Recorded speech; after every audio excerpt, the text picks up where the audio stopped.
Look at them. Pretty maids all in a row. And the two on the end, the Ryobi on the left and the big DeWalt on the right, they're Virginias. I've never even drilled a hole with them yet. So what am I doing with all these? I don't know. You know, you find sales, you can't pass it up. If you're watching this video, you probably can identify with that statement.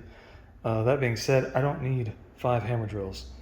But before I sell a couple off, I would like to test them out and just see who's got the most skookum drill out there, if you will. Thanks, Dave. Who's got the most chooch for the buck? You know, depending on what color team you are, which I'm not, I couldn't care less about team yellow, team red, team green, team blue, team turquoise, whatever. Doesn't matter to me. But how should I test these? I'm thinking, like, just drilling a hole in wood does absolutely no good at all for anything. I like a little more difficult tests.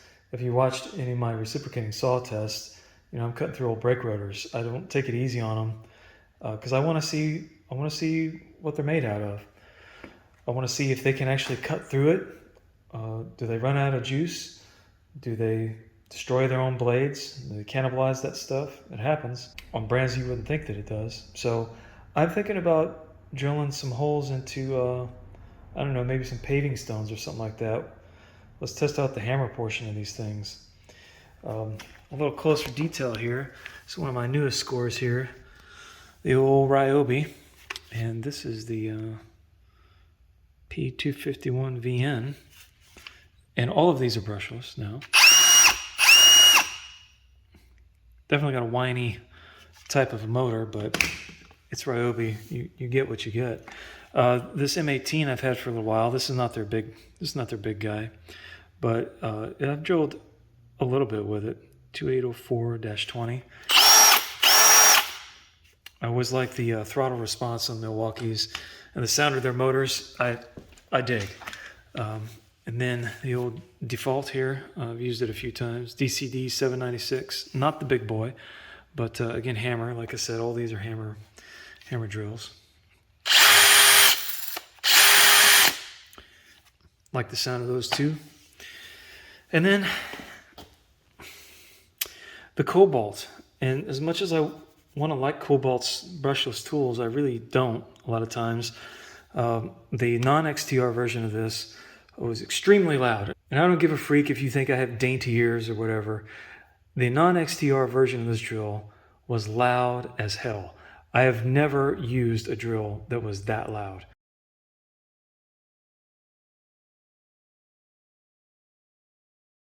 And I got rid of it because of that and because of this. So if you noticed, if you're paying attention, all of those, as soon as I hit the trigger, boom, instant response. This won't be that way. You can hear it click and then it goes. But once you've woken it up, it's instant. You set it back down and you let it wait, it's going to go to sleep again and you have that delay. And I don't like that. I'll show you here in a second if you missed it. This is the old 124B03.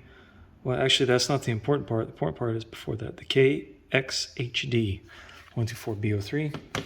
And then this guy, the Bruiser, although I don't think it's the biggest now, I just got this at the Homeless Despot today.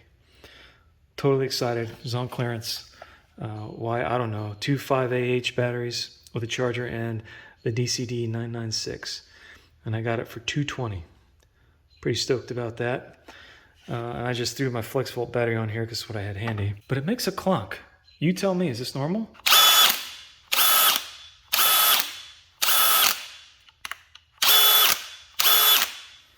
Now it does that in positions 2 and 3.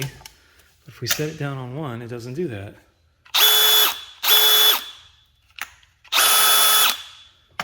Oh, a little, but not like 2 or 3.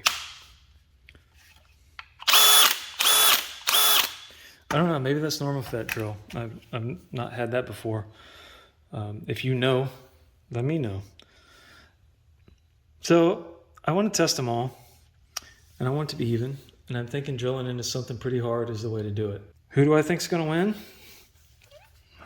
All things being equal. The big DeWalt should win. I probably won't use the flex volt battery on it, but it should win.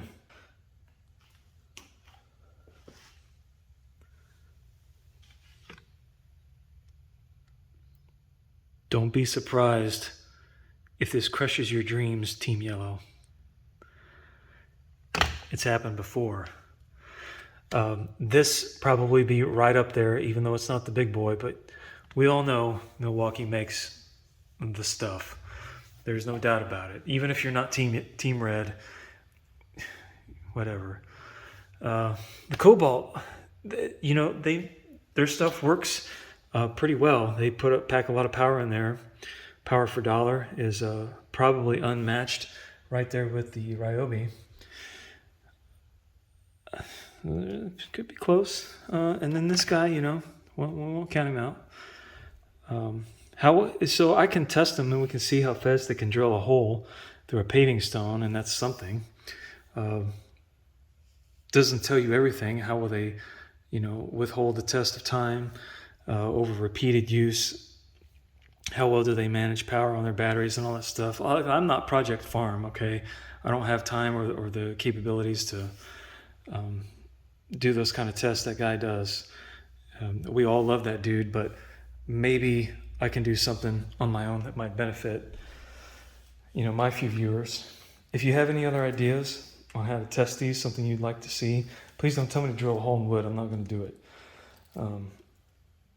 But I'm thinking a hammer drill test into a paving stone, a couple paving stones, that ought to tell us something. Anyway, again, thanks for watching. Let me know what you think, and I look forward,